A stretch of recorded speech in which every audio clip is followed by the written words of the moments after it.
So, how exactly do you engineer a cinematic empire? Welcome to this explainer. Today we're cutting straight through the hype to reverse engineer the absolute behemoth that is Yash's upcoming mega blockbuster, Toxic. We're going to look at the exact blueprints of its storytelling and, man, the incredibly high-stakes finance behind it. Look, following the historic, mind-boggling 1,200-core global success of KGF Chapter 2 back in 2022, literally everyone in the industry is asking the exact same thing. How in the world does a pan-Indian icon top himself? I mean, Yash has been on a 4-year hiatus, right? The expectations are just astronomically high. When you reach that level of unprecedented success, your next move isn't just about making another movie. It's about constructing a full-blown phenomenon. So to figure out how they're pulling this off, we're actually borrowing a framework from the New York Film Academy. Their guidelines on documentary storytelling give us this perfect lens to analyze how the creators of Toxic are constructing their epic. It boils down to 3 things. First, you blueprint your story. Then, you strategically engage your viewer. And finally, you fully commit to your message. All right, here's our agenda for today. We've got blueprinting the empire, engaging the audience, the 600 crore commitment, and finally the ultimate box office clash. Let's get right into it. Section 1. Blueprinting the empire. Finding the story in colonial Goa. Okay, so the official synopsis sets up this incredibly gritty period crime epic, playing out against the backdrop of Goa's drug cartels between the 1940s and 1970s. This is a story where an empire is built on blood and fear. The core philosophy? Power is not granted, it's seized, and it always demands repayment. Industry insiders are already drawing heavy comparisons to Peaky Blinders, so we're looking at a dark, mature theme, which is a massive pivot from your typical mass entertainers. And to capture this ambitious, really international scale for a mid-century setting, the production went absolutely massive.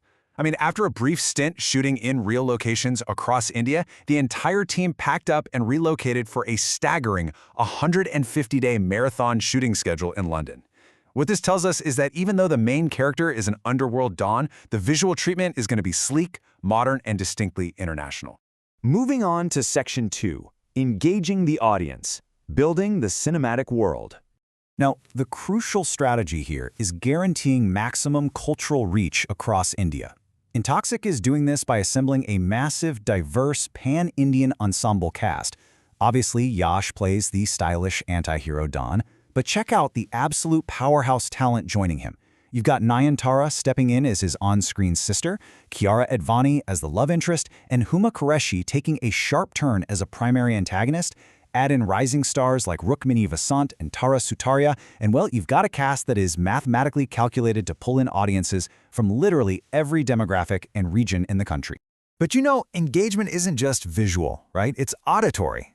The producers locked in this landmark music rights deal with Z Music Company.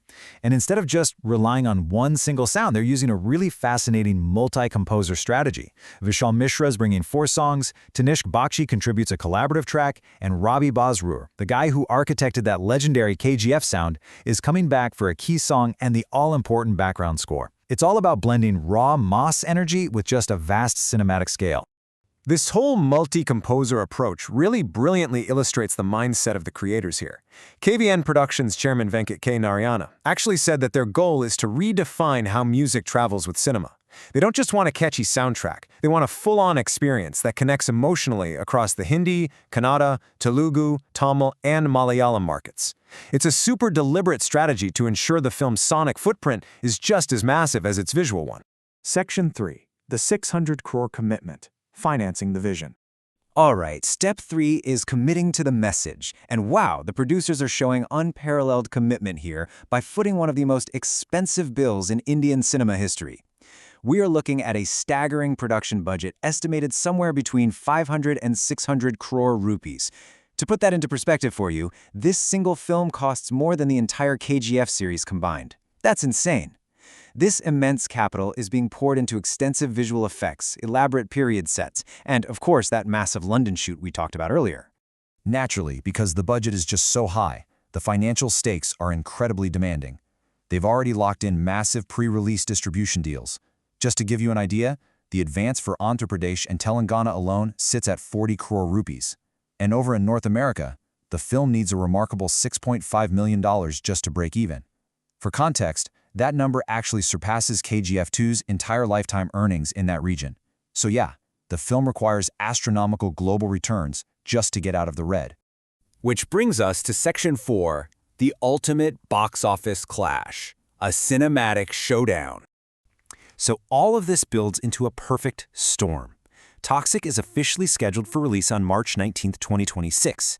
But here's the kicker. That is the exact same date as Ranveer Singh's highly anticipated Dhurandhar 2. This sets up a monumental, high-stakes box office showdown that honestly has the entire trade industry buzzing with anxiety and excitement right now. Because when two massive titans collide, there's always collateral damage. Filmmaker Sanjay Gupta recently noted that this clash is just unfortunate. While both films are heavily anticipated and might do great on their own merits, a clash of this magnitude inevitably splits the audience. And this is particularly concerning for the Hindi-speaking belt, where screens and attention are going to be fiercely divided between Yash and Ranveer Singh. So, what do the numbers actually look like for this showdown? Well, box office analysts at 10Vow project a massive 800 to 1,100 crore worldwide gross. But to hit that critical 1,000 crore break-even mark, the film is going to have to rely heavily on Yash's dedicated fan base in Karnataka and the South. They'll also need to maximize the strategic advantage of releasing during the Gudi Padwa and Ugadi holiday window to pull those numbers in. Currently, analysts are expecting a robust opening weekend of 150 to 200 crore net in India alone. This huge initial surge will be driven by the film's gritty, mature aesthetic, its flawless pan-Indian casting, and, honestly, just the immense, pent-up curiosity surrounding Yash's return to the big screen after 4 long years. We've seen the blueprint, we've seen the audience strategy, and we've talked about that unprecedented 600 crore commitment. So I want to leave you with this question. When Toxic hits theaters in March 2026, will this meticulously constructed empire dominate the industry?